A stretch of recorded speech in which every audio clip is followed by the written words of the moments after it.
At 18, Jason was thrilled to have the house to himself for the weekend. His parents were out of town, and he relished the rare chance to enjoy the peace and quiet. Living in a quiet suburban neighborhood, he felt secure. He spent the evening binge-watching his favorite shows, ordering pizza, and playing video games. It was shaping up to be the perfect night, until everything changed. It was nearing midnight when the first knock came. Jason was sitting in the living room, his headphones on, when the muffled sound echoed through the house. Pausing his game, he pulled off his headset, puzzled. He wasn't expecting anyone. Approaching the door cautiously, Jason peered through the peephole. Two men stood on the porch, both wearing dark jackets and baseball caps pulled low. They looked to be in their late 30s or early 40s. One of them leaned closer, knocking again, this time harder. Jason felt a twinge of unease. "Who is it?" he called, his voice steady. "Is Mr. or Mrs. Ian home?" the man asked, his tone casual but firm. Jason frowned. "You have the wrong house," he replied, gripping the doorknob. He glanced out the peephole again, watching as the two men exchanged glances. Without another word, they turned and walked away, disappearing into the night. Jason's unease lingered. The question they'd asked, Mr. or Mrs. Ian, didn't make sense. No one by that name lived there, and the way they lingered before leaving gave him a bad feeling. A couple of hours passed, and Jason was finally starting to relax when a loud crash shattered the silence. He froze, the sound reverberating through the house. It was coming from the backyard. Grabbing his phone, Jason moved to the kitchen window and peeked out. His heart dropped. The same two men were now standing on his patio, one of them holding a crowbar. The glass door had been cracked, and the man was working to pry it open. Panic set in as Jason realized they were trying to break in. He backed away from the window, his breathing shallow. He needed to get out of sight, and fast. Quietly, he slipped into the garage and locked the door behind him. Crouching behind his dad's workbench, Jason dialed 911, whispering to the operator. "There are two men trying to break into my house," he said, his voice shaking. He gave his address and explained the situation, his eyes darting to the garage door, half expecting it to swing open. From his hiding spot, Jason could hear the faint sounds of the men inside the house. Drawers opened and closed, footsteps echoed through the halls, and occasionally, he could hear their muffled voices. He clutched a wrench he'd grabbed from the workbench, knowing it was no match for the crowbar but feeling slightly better with it in his hands. Minutes felt like hours as he waited for the police. Then, he heard it, a siren. Relief washed over him as flashing red and blue lights illuminated the garage window. The intruders must have noticed, too, because the sounds in the house abruptly stopped. Jason heard hurried footsteps, followed by the sound of the back door slamming. The police arrived just in time to catch the two men running down the street. They were arrested without much resistance, but their motives remained a mystery. When questioned, the men refused to explain why they had targeted Jason's house or who Mr. and Mrs. Ian were. The whole situation left Jason rattled. Were they waiting for his parents to return? Were they part of some larger plan? The unanswered questions haunted him. After that night, the house no longer felt like a safe haven. Jason began double-checking every lock before bed, and every knock at the door sent a wave of anxiety through him. Though he was unharmed, the fear of what could have happened stayed with him for years.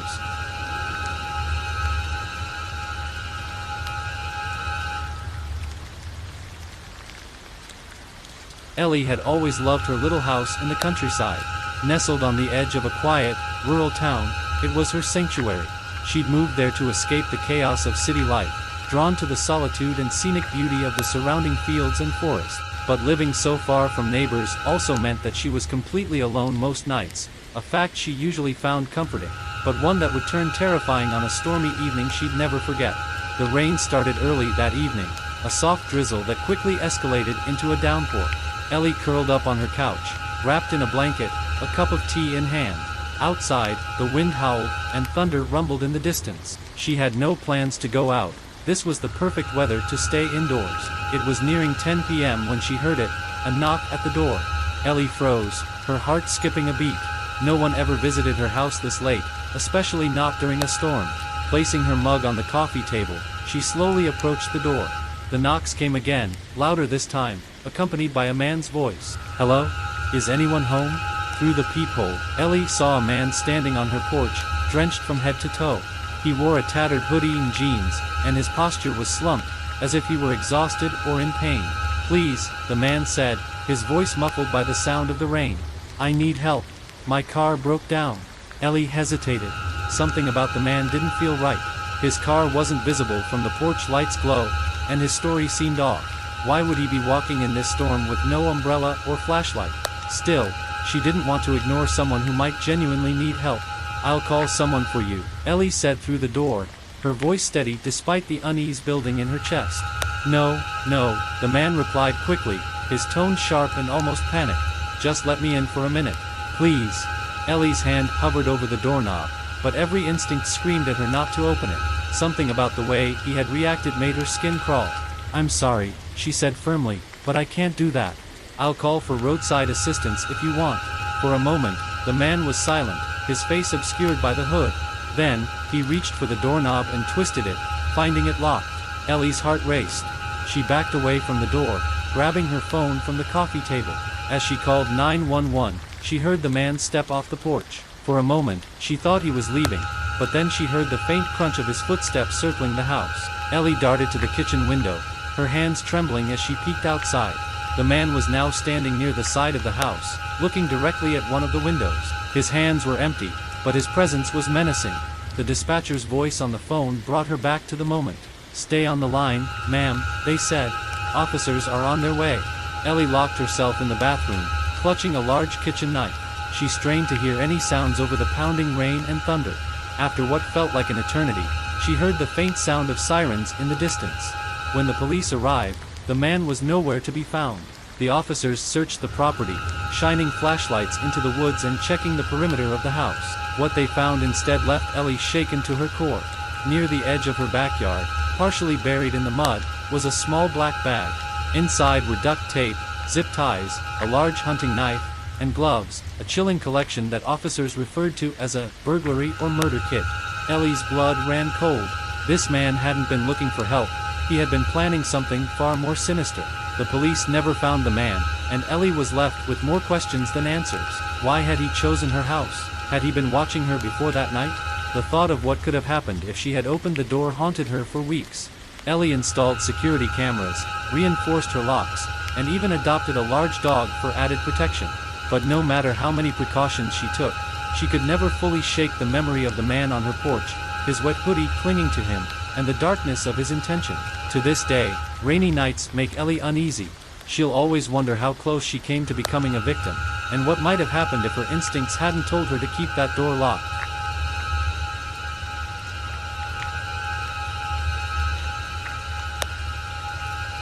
For Rachel, the small suburban home she rented was her safe haven. She had moved in just a few months earlier, eager to start fresh in a new town. The house was cozy, with a quaint charm that made her feel at ease. Living alone didn't bother her. She liked the quiet and enjoyed her independence. But one cold winter night, the house that had once felt so safe became the setting for a nightmare she would never forget. It was late, a little past midnight, and Rachel was curled up in bed, scrolling through her phone. Outside, the wind howled, and occasional gusts rattled the windows. The house was silent except for the hum of the refrigerator downstairs and the soft ticking of the clock on her nightstand. Just as she was about to turn off her phone and go to sleep, she heard it, a faint creak. Rachel froze, holding her breath. The sound had come from downstairs, faint but unmistakable. She told herself it was probably just the house settling, or maybe the wind causing the front door to shift slightly in its frame. Still, the unease wouldn't leave her. Getting out of bed, she grabbed her phone and a flashlight, deciding to check things out. The stairs creaked softly under her weight as she descended, the beam of her flashlight cutting through the darkness. As she reached the bottom of the stairs, she turned toward the dining room, and her heart nearly stopped. Sitting at the dining room table, facing away from her, was a man. Rachel froze in place, her mind racing. The man was motionless, his posture eerily calm. He wore a white mask that completely obscured his face, and he was dressed in dark clothing. She took a shaky step backward, her breath caught in her throat. The man didn't react. He just sat there, staring at the wall in front of him. Rachel's instincts screamed at her to run, but she knew she had to stay quiet. Slowly, she backed up the stairs, her shaking hands gripping the phone. When she reached her bedroom, she locked the door and called 911, whispering the details to the dispatcher. "There's a man in my house," she said, her voice trembling. "He's just sitting in the dining room. I don't know how he got in." The dispatcher kept her on the line, assuring her that officers were on their way. Rachel pressed her ear against the bedroom door, straining to hear any sounds from downstairs. The house was silent, but her imagination ran wild. Was the man still sitting there? Had he moved? Minutes felt like hours as she waited for the police. When the flashing red and blue lights finally lit up the front yard, Rachel felt a wave of relief. She stayed locked in her room until she heard a knock at the door and the voice of an officer calling her name. Rushing downstairs, Rachel found the dining room empty. The chair where the man had been sitting was pulled out, but there was no sign of him. The front door was locked, as were all the windows. There was no evidence of a break-in. "Are you sure someone was here?" one of the officers asked, his brow furrowed. "Yes," Rachel insisted, her voice shaking.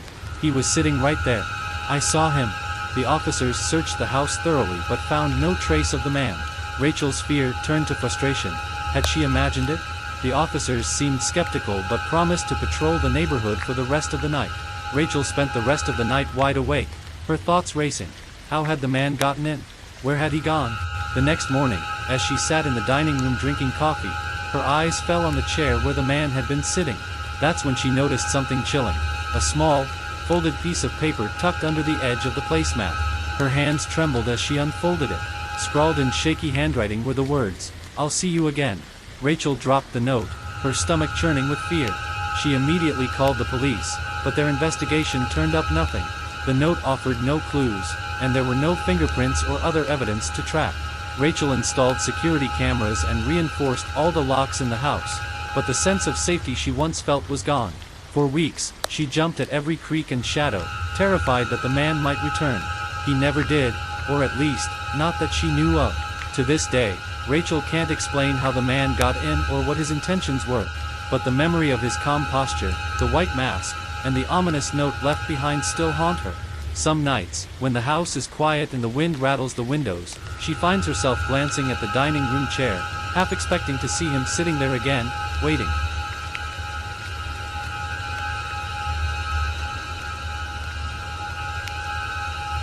Rachel dropped the note, her stomach churning with fear.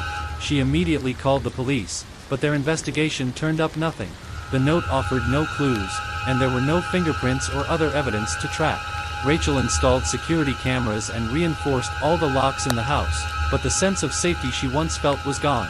For weeks, she jumped at every creak and shadow, terrified that the man might return. He never did, or at least, not that she knew of. To this day, Rachel can't explain how the man got in or what his intentions were, but the memory of his calm posture, the white mask, and the ominous note left behind still haunt her. Some nights, when the house is quiet and the wind rattles the windows, she finds herself glancing at the dining room chair, half expecting to see him sitting there again, waiting. The officers searched the cabin but found no sign of the intruder. However, the living room was a mess, furniture overturned, drawers emptied, and items strewn across the floor. Strangely, nothing appeared to be missing. "He wasn't here to steal anything," one of the officers said, his tone grim. Jane left the cabin the next morning, unable to stay another night. She contacted the Airbnb host to explain what had happened. A few days later, the host called her with unsettling news. While cleaning the cabin, they had discovered something Jane had missed, a trapdoor leading to a small crawlspace beneath the cabin. Inside were blankets, empty food wrappers, and water bottles. It seemed someone had been living there, possibly watching Jane during her stay. Even more disturbing, the host found scratches on the underside of the cabin's floorboards, directly beneath the bed Jane had been sleeping in. To this day, Jane avoids secluded rentals, no matter how picturesque they seem. The memory of the intruder, and the thought that someone might have been watching her from the crawlspace, left her with a fear she can't shake. The Airbnb owner eventually removed the listing, but Jane knows she'll never forget the night her peaceful getaway turned into a waking nightmare.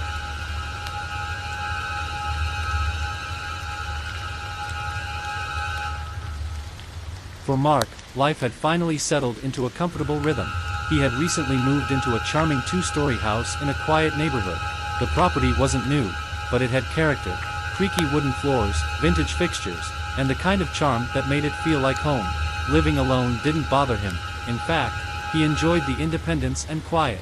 But his peace was slowly chipped away by a series of small, unsettling occurrences that at first seemed harmless. It started with little things, objects not quite where he'd left them. A coffee mug that he swore he'd put in the sink would reappear on the counter. Lights he thought he'd turned off would be on when he came home. He shrugged it off as forgetfulness. After all, Moving was stressful, and he figured he was just adjusting to his new space. Then, late one night, Mark was jolted awake by a loud thump. Sitting up in bed, he strained to listen. The sound had come from above. The attic. Mark frowned.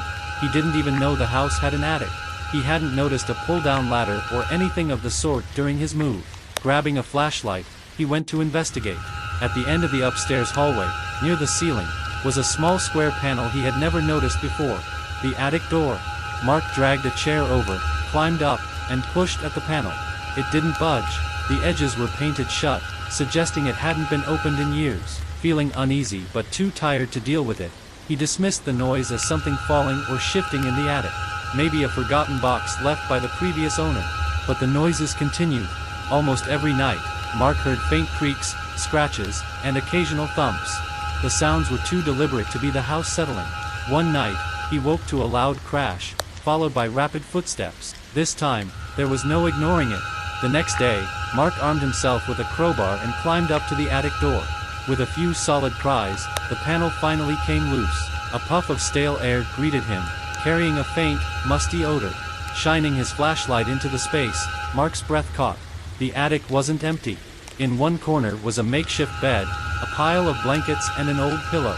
Next to it was a collection of items that made Mark's stomach churn. Empty snack wrappers, water bottles, and even a roll of duct tape. But the most disturbing discovery was a small notebook filled with scrawled writing. The notes were cryptic, but they all seemed to reference Mark. Phrases like, "He always comes home around 6, and "stays up late on weekends," were written over and over, alongside rough sketches of the house's layout. Someone had been living there, watching him. Mark's heart pounded as he climbed down and called the police. An officer arrived and searched the attic but found no one. However, near the attic's far wall, they discovered something chilling. A hole cut into the floorboards, providing a clear view of the master bedroom below. Mark shuddered. Whoever had been in the attic had been watching him sleep. The police believed the intruder might have been sneaking in through the attic's exterior vents, which were loose and accessible from the roof. They advised Mark to have the vents sealed immediately and assured him they would patrol the neighborhood more frequently. But the nightmare wasn't over. A week later, Mark came home to find the attic panel slightly ajar. He hadn't touched it since the police visit, and the sight made his blood run cold. Grabbing his phone, he called 911 and waited outside until officers arrived. They searched the attic again and found muddy footprints leading from the attic to the back door, which had been left unlocked. The intruder had returned. Mark couldn't stay in the house any longer. He moved out a month later, unable to shake the feeling of being watched. To this day, he doesn't know how long the intruder had been living in the attic or what their intentions were. What haunts him most is the thought of the scrawled notes and the hole in the floor, proof that someone had been watching his every move, waiting for the right moment to strike. The experience left Mark with a lingering paranoia. Even in his new home, he can't sleep without checking every lock, every window, and every hidden corner. Because once you realize how close danger can be, it's impossible to ever feel completely safe again.